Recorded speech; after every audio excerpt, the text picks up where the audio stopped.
grabo. La elección de empezar con textos, ¿no? La construcción de este corpus, para empezar con textos que hablen a un público más general, es para que nosotros podamos acceder a la problemática en función del debate social que se está dando, ¿sí? Y después entrar a textos académicos, que lo vamos a hacer en la siguiente unidad, ¿sí? Que vamos a dedicar más o menos 2 clases para ver la argumentación en el campo académico, y van a ver las diferencias, etcétera. Pero a nosotros nos servía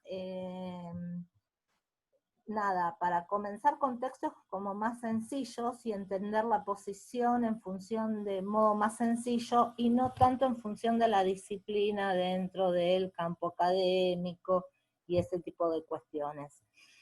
Y bueno, era eso, era facilitar el debate, digamos, ¿no? El debate se da en el problema que se está discutiendo, como nosotros ya habíamos visto cuando hablábamos de argumentación, es un problema vinculado al presente, es un problema vinculado, es conflictivo, hay distintas miradas, y en el debate periodístico adquiere como que el matiz ideológico es más importante, o sea, más allá de sus campos de saberes, estos autores están haciendo como una apuesta también política, ¿no? Entonces eso se nota, se hace muy visible en estos textos, ¿está? Bien. ¿Alguien tiene alguna otra duda, algún comentario con esta lectura? Le decía al compañero, para los que llegaron después, que yo voy a asumir el análisis, ¿no? Y de paso, ¿no? Vamos a ver los modos de escritura distintos, pero básicamente de un guión argumental, que estos 2 textos que tuvimos que leer, me parece que respondían a cierta posición frente a un problema más general que tiene que ver con el pago o no pago de la deuda externa, ¿sí? Este problema se está debatiendo fundamentalmente a partir de esta deuda con los acreedores, los fondos buitres, ¿no es cierto?, que estamos negociando en estos días, ¿no? Entonces se concentra en este aspecto, pero implica también posturas en función de cómo se debe abordar el pago de la deuda o el no pago de la deuda pública externa, en términos más generales también, ¿no? Entonces, básicamente coinciden conmigo que, bueno, ante una argumentación tenemos que buscar el problema para ver cuál es la respuesta de estos textos, ¿sí?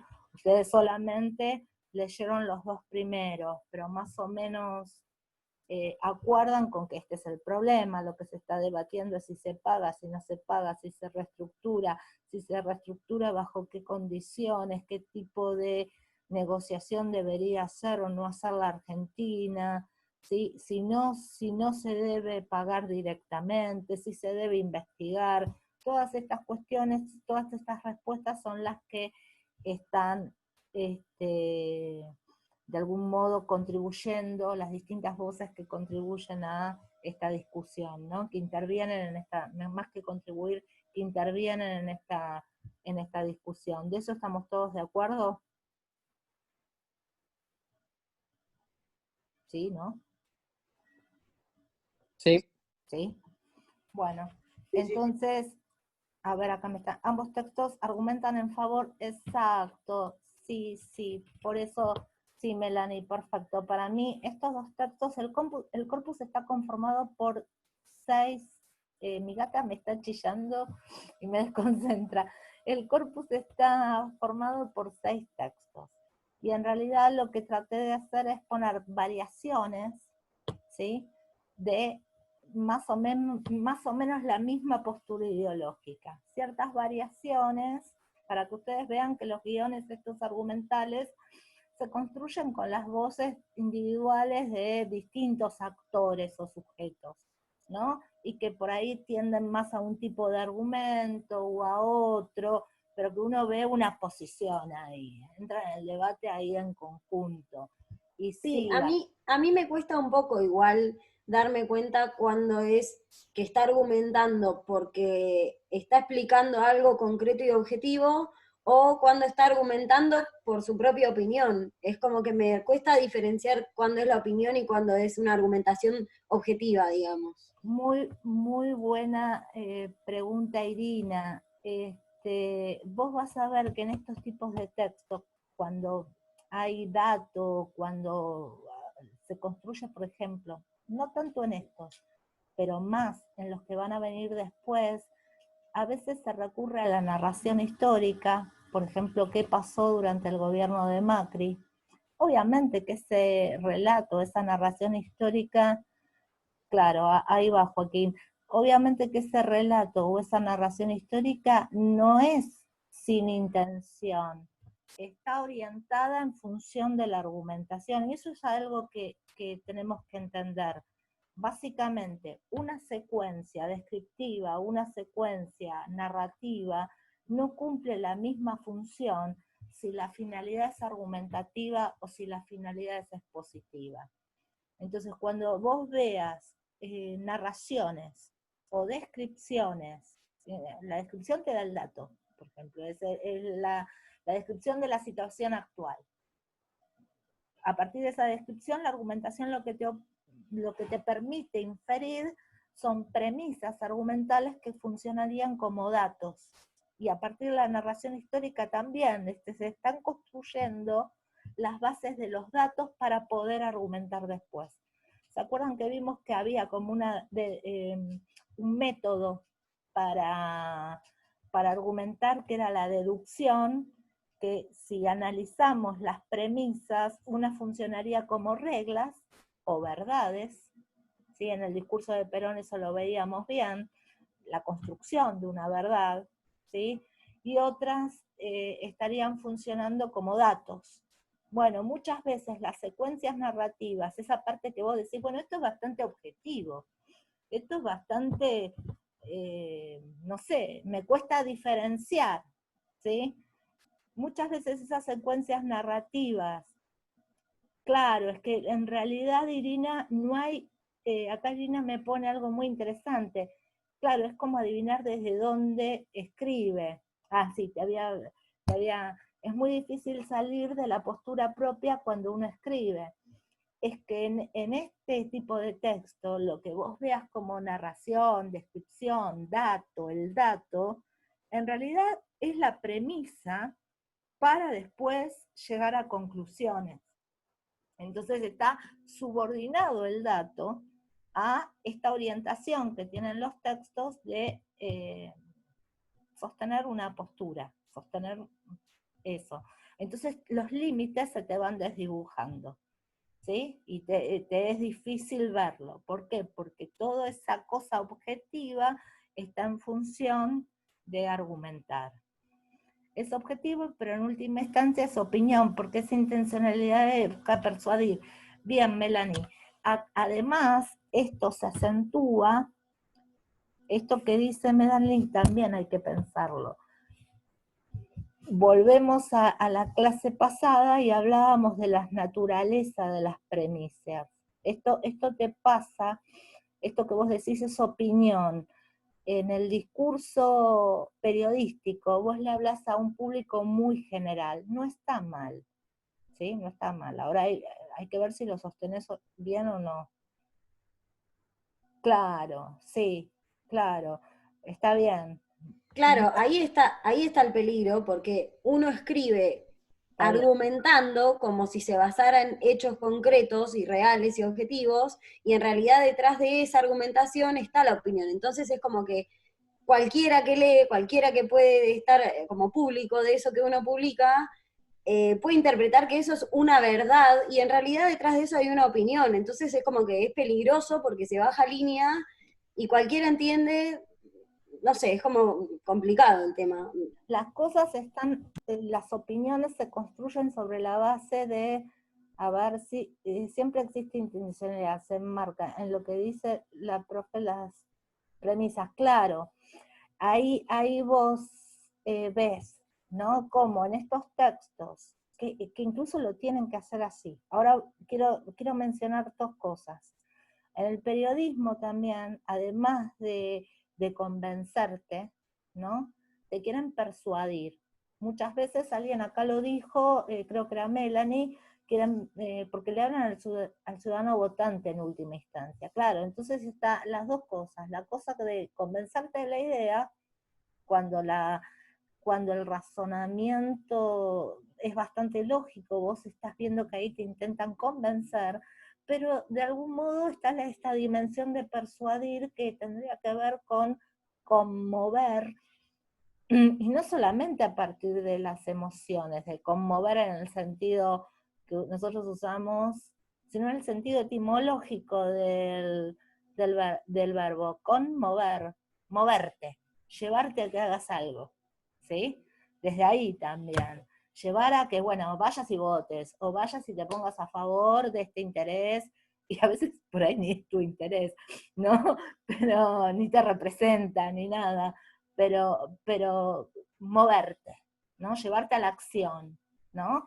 Entonces esos textos se le dicen textos persuasivos, y en el periodismo está lleno, obviamente, y sí, movilizarte, tal cual, Gerardo. Y lo que dijo Gerardo también tiene que ver con la naturaleza de las premisas, porque el texto 2 es súper... El texto 2, chicos, el texto 2 lo elegí todos, pero el texto 2 lo elegí porque es un doctorando. No sé si ustedes se fijaron en los datos del autor.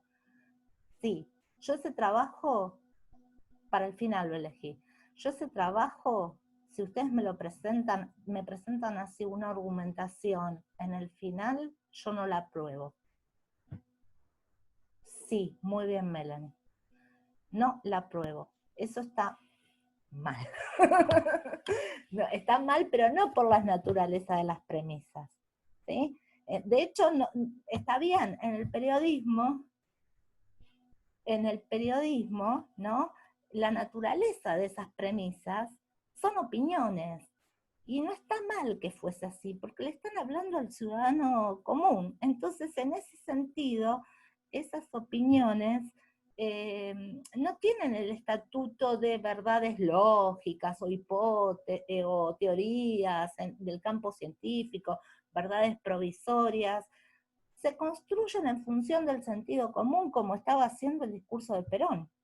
Lo mismo que ustedes se daban cuenta de ese proceso de construcción de verdades. Y ese proceso de construcción de verdades se sostienen sobre tópicos, temas recurrentes, doxa, sentido común. El sentido común también es contradictorio, ¿no? El sentido común muchas veces lo vemos... No está mal, no, esa argumentación está mal, y yo voy a explicar en la clase de hoy por qué eso no lo podrían hacer. No, pero perdón, lo que digo es el uso de esas premisas, o sea, que alguien escriba defendiendo una premisa o desde una postura, no está mal siempre y cuando avise que es su opinión lo que está haciendo, y no hablando en nombre de una cierta verdad o objetividad que después cualquiera se come. Sí. O sea, es como que vende humo en realidad, porque cualquiera termina creyendo que eso... Aunque ustedes no lo crean, el texto 1, yo no estoy evaluando el contenido del texto, estoy evaluando esto también un poco para el ejercicio que van a hacer para la clase que viene.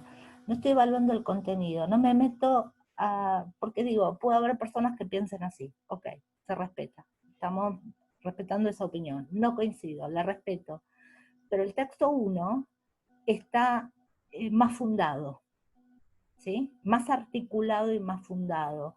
El texto 2 asocia por equivalencia cosas que no, y está desconectado, ¿sí? Entonces yo no apruebo, si ustedes escriben en el final un texto como el texto 2, lo incorporé para que se vea, ¿sí? Aunque ideológicamente coincida con ustedes, igual no lo voy a aprobar. ¿Entienden? ¿Sí? No pasa por lo ideológico la aprobación o no la aprobación. pasa?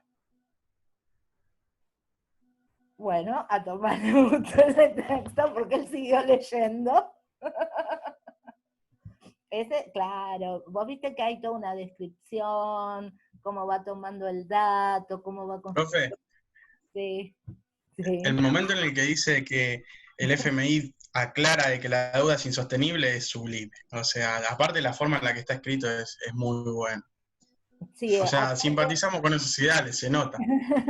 bueno, yo me imaginé que iba a pasar eso en el grupo en general. No puedo saber las reacciones o las posturas ideológicas de cada uno individualmente. Aparte no han escrito demasiados textos de comentario, excepto la reseña, pero tengo como cierta imagen del grupo, ¿no? No en casos individuales, en función de lo ideológico.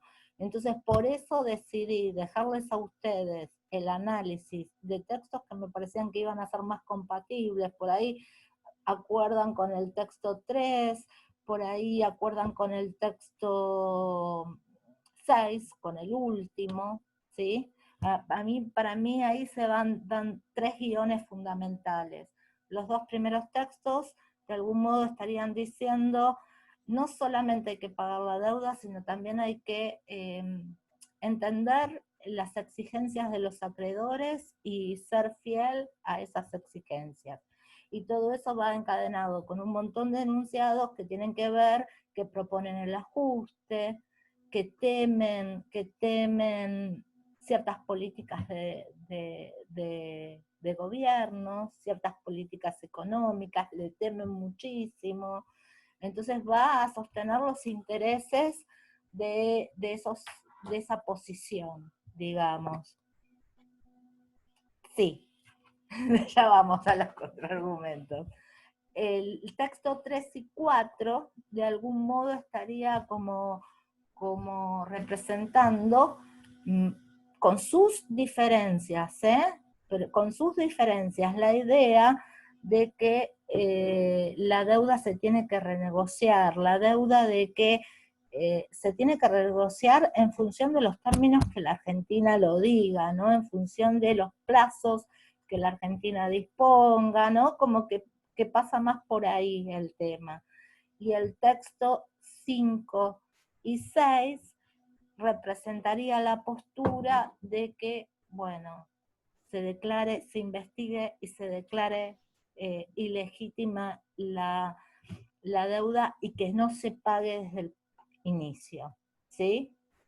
Iría por el no pago, iría por el pago, pero bajo nuestras condiciones, ¿sí? O como estrategia para poder renegociar nuestra postura, nuestras políticas, mejorar nuestra economía, etcétera, y el otro, el pago en función de los peligros de tener un default, el peligro de asustar a los inversores, a los acreedores, etcétera. ¿Sí? Como que habría esos 3 guiones en el debate. ¿Está? ¿Tienen contra ese es el tema? Ay, perdón, Wanda, gracias por avisar, chicos. Perdón, ahora le digo.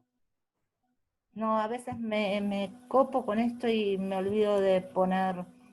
Bueno, entonces yo les voy a dejar como tarea a ustedes para la realización de la actividad. La actividad implicaría que por lo menos confronten 2 posturas. Esto implicaría por lo menos confrontar 2 textos. Si se quieren ayudar con uno y otro texto, bien, no hay problema. Pero por lo menos que manejen 2 posturas distintas, ¿sí? No 2 textos que vayan hacia la misma orientación, sino textos distintos. Y que no emitan ustedes juicios de valor. Yo no me tengo que enterar lo que piensan ustedes, aunque estoy bastante enterada. No me tendría que enterar por el escrito los juicios de ese es el ejercicio. ¿Sí? Después, en el otro no. En el otro ustedes van a argumentar, se van a posicionar. Pero en este ejercicio, como ejercitación, serían las secuencias más puras, las expositivas. Y en la conclusión, ya llegó Wanda, Y en la conclusión, lo que van a hacer, que me parece que ahora tienen más herramientas para hacerlo, es una evaluación, pero no tanto del tema, sino del tipo de texto, del texto. Porque eso es importante también tenerlo en cuenta para nuestra actividad, ¿sí? Para nuestra actividad académica y para la selección de nuestras fuentes. Bueno, elijo esta fuente es sólida, se sostiene con argumentos sólidos. Entonces, en el corpus hay por lo menos un contraejemplo, hay uno, que es el texto que vamos a ver nosotros, que es el texto 2. ¿Sí? Ese sería como el contraejemplo de lo que no es una argumentación sólida. ¿Mm? Es el texto 2. Eso es un conjunto de enunciados construidos como verdades, pero sin una construcción discursiva de la verdad, eso hay que hacerlo, ¿sí? Esto está construido y entrelazados sin conexión. Y fíjense que la idea es hacer cadenas de equivalencia entre una idea y otra cuando las cosas no son equivalentes, y yo creo que todo el armado tan dificultoso de ese texto para uno poder comprenderlo, Melanie dio en el clavo. Es porque está diciendo algo muy fuerte. Fíjense el título, el secreto. El secreto que está diciendo para no entrar en crisis es que esta democracia, la democracia representativa, no funciona. Muy autoritario el texto ese, ¿sí? Y lamentablemente está escrito por la persona más joven, para todos aquellos que teníamos la idea de que la juventud... Entonces es muy autoritario lo que está diciendo, no está argumentando, está imponiendo una serie de verdades. Entonces eso, sea la postura ideológica que tengas frente a este problema, cómo se soluciona, eso no, o sea, la persona esta es un... Sí, yo entendí, sí. Melanie dice que el Congreso es una molestia, es muy preocupante ese texto, ¿sí? Y a mí me generaba un montón de dudas que investigué antes, sí.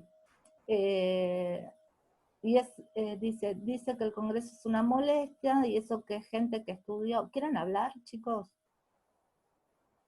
Y eso es que gente que estudió, es tremendo, que estudió. Bueno, sí, o pagó por el título, yo ya me llegué a pensar eso.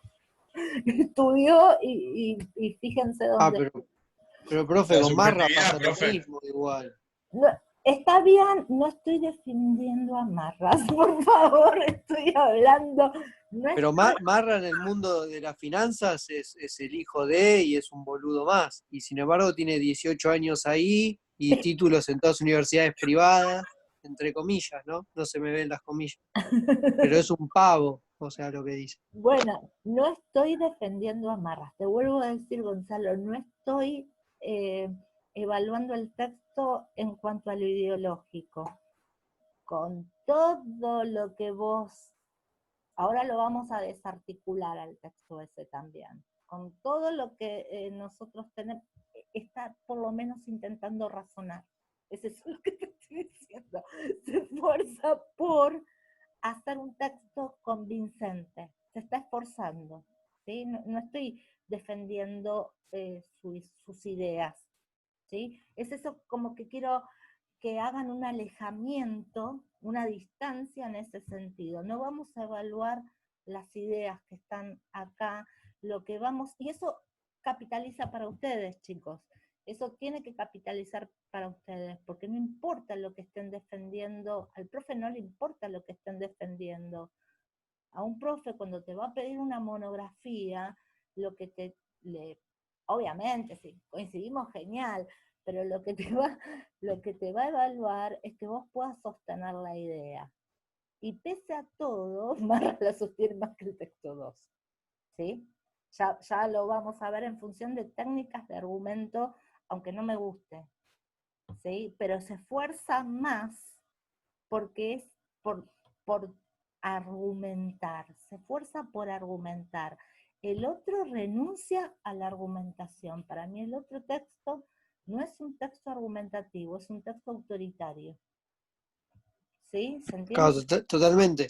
Ayer, por ejemplo, Marra habló con otro pibe que se llama Marchetti, son pibitos de high class, digamos, y se quedó callado sin opinar de nada con respecto al déficit, y acá veo un texto de opinión sobre eso. Entonces, fue como, bueno, estoy hablando con alguien que también sabe, entonces acá mantengo el volumen bajo, pero ahora acá, como tengo otra intención, lo expreso el texto. Por eso digo, no es crítica, Seguro, pero seguro. eso pasa. Por eso Milei le discute a periodistas y no a economistas, por ejemplo. Sí, y aparte vos fíjate la estrategia que tiene Milei. Por ejemplo, a mí me costó mucho el año pasado que un estudiante me entienda, que yo no entiendo nada de lo que dice Milei. No puedo decir, bueno, sí, voy con la idea, no voy con la idea, porque realmente yo no entiendo nada de lo que Nosotros tampoco, pero es por una cuestión de modismo, de cómo habla. Es en la boca el problema, me se parece. niega a convencerte. Él busca lo mediático, busca la polémica, busca la injuria. Vos fíjate que en el momento en que tiene que argumentar, el tipo ataca al otro, genera un montón de distracciones para no argumentar y generar enunciados. Eso es propio del autoritarismo. No, Profe, no hay una hilación, no hay una secuencia, no hay deducción, no hay inducción, no hay nada. Sí, alguien quería hablar. hablé yo, como siempre. Oh. Lo que quería decir es, o sea, es como dijimos en la clase pasada, más que nada imponen. Y ni siquiera que tienen contraargumentos. Yo el texto que le había pasado, la nota, era de Duhovne hablando, o sea, Sí. que no había deuda, pero tomaste deuda, flaco, o sea, ¿para qué? Y O sea, ahí tenés encima, una contraargumentación, me estás jodiendo, dale. sí, O sea, es una joda. sí, sí. Es pura controversia y saca del contexto y mezcla sin ton ni son, argumentos de distintas teorías. Es un personaje, armó eso. Entonces es un problema ese, chicos. Por eso digo que es peligroso, porque después la Y, gente como que se marea y repite esas opiniones que ellos dicen como si fueran un criterio lógico, objetivo, que explique algo, cuando en realidad no lo es, y es un peligro. sí, es Sobre un todo en peligro. economía, en política, en cuestiones sociales. Y el peligro de esto es que evidentemente el tipo debe vender, debe generar el show que el medio necesita, y el peligro es que se visibiliza, le dan luz, le dan espacio, y eso es peligroso también. No digo que él se lo invisibilice, pero que también se genera el o sea, lo que vos decís, la repetición, y hay que tener cuidado con eso, porque está bien, uno podría decir, ¿no? ¿Por qué decidí poner ese texto? Porque yo puedo decir, esto no es una argumentación, esto no existe, lo saco del debate y lo descalifico. Pero esto funciona en el campo social, o sea, esto es exactamente, acá lo están diciendo los compañeros en el chat, es re peligroso porque se naturaliza. Fíjense que el mismo texto genera las formas de esa naturalización por medio de la repetición. No sé si lo observaron, después lo vamos a observar bien. Repite todo el tiempo, repite un enunciado tal cual, ni siquiera, hasta es mal reformulador. O sea, podés reformular y repite tal cual los enunciados y los juxtapone sin lógica. Entonces te va al machaque, ¿entendés? Al machaque de la fórmula. Te va todo el tiempo a machacar para que vos salgas y repitas lo mismo.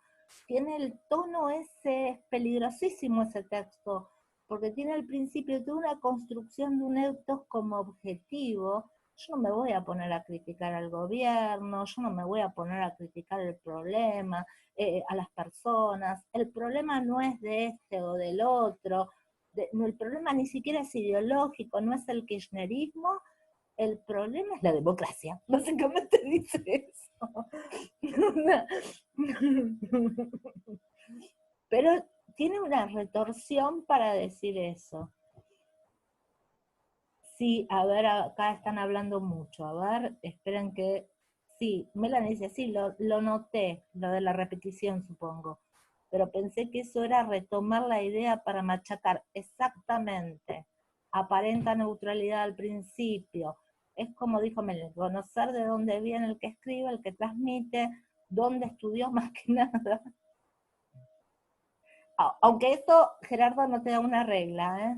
No te da una regla, pero te da una mirada. Nos permite mirar en función de cuáles son los intereses que están argumentando. Ahora nos va a sacar en 4 minutos, vamos a tratar de ingresar en el mismo link, si no, ingresa, les cuelgo un nuevo link en el campus, y les cuento un poco qué me pasó a mí para buscar, ¿no? Quién es, de dónde habla, porque al principio yo estaba como invadida del prejuicio, ¿no? O sea, porque ahora les muestro, busqué la foto, el diario te lo coloca con la foto, y dije, esta persona ni es hablante en castellano. Estaba buscando, me llamaba poderosamente la atención, y dije, no es hablante nativo del castellano, no habla español, por ahí el nombre y el apellido me está dando una idea que es hablante español y no lo es. Busqué en el diario a ver si decía traducción, no decía traducción, entonces hice una búsqueda más fuerte, y bueno, llegué a su Twitter, y ahí me di cuenta que sí era hablante en castellano. Porque en un momento el texto me pareció, esto es una traducción del Google. ¿Vieron que el texto te queda en el Google como mal? Bueno, me pareció una traducción del Google. Por eso lo dejo. Lo dejo porque yo a esta argumentación, si ustedes la llegaran a presentar en el final, un tipo de argumentación así, yo no la apruebo. Ustedes están iniciando la carrera, ¿sí? No la apruebo. Y esta persona es doctorando. O sea, para mí, o sea, no pasa por lo ideológico, pasa por lo escrito. ¿Sí? No lo apruebo por cómo está argumentando. ¿Está? Y por ahí, Irina, tenés razón. Dice, si sos clara con lo que expliques, una vez alcanza, ¿no? Especialmente en la escritura. En la oralidad vos tenés que ir todo el tiempo generando formas de la repetición en la oralidad es muy buena, porque ayuda al otro, pero en la escritura tenés que tener control del texto, porque el lector siempre puede volver. Y vas a ver que acá no le facilita el orden lógico de ideas al lector. Al contrario, lo complica. Ahora vamos a ver un poco algo que tiene que ver del orden de este discurso, que es muy complejo. Yo creo que en todo caso habría que fijarse en la intención. Podemos ir. Sí, lo que pasa que desde mi área yo no te puedo ayudar mucho con las intencionalidades. No me animo. ¿Sí? Yo puedo tener una hipótesis, pero no me animo. Ideas principales e ideas secundarias sería, no entiendo la pregunta, Florencia. No sería ideas principales, ideas secundarias. Ahora me queda un minuto, así que ni les voy a compartir. Ahora les voy a mostrar una aplicación del esquema argumental que no sería ideas principales e ideas secundarias. ¿Sí? No sé si te respondo, Florencia. Y esperen que tengo más mensajes. Araceli no escucha. En el expositivo que te voy a pedir, Araceli, no me tengo que dar cuenta de tu postura ideológica, porque te voy a pedir que expongas posturas de un debate, no que te posiciones en el debate. Eso te lo voy a pedir en el trabajo final. Te voy a pedir que te posiciones en este debate. Vas a leer más para hacerlo, pero ahora no te lo pido. Hay que tomar distancia siempre. Lo que pasa es que el acto de lectura es como un acto de catarsis para mí. O sea, también necesito discutir. Yo cuando leo, puedo discutir con los textos, ¿sí? Y en la lectura discuto. Pero cuando escribo, me fijo que me piden para escribir. Entonces, en función de lo que me pidan o lo que tengo que hacer, ahí tomo distancia o me posiciono. Listo. el posicionamiento va en las conclusiones, sí, exacto, pero te voy a pedir una cosa más, que no te posiciones con el tema, sino que te posiciones con el tipo de argumentación, que me digas si es una argumentación sólida, con la técnica. Empezar a evaluar los textos también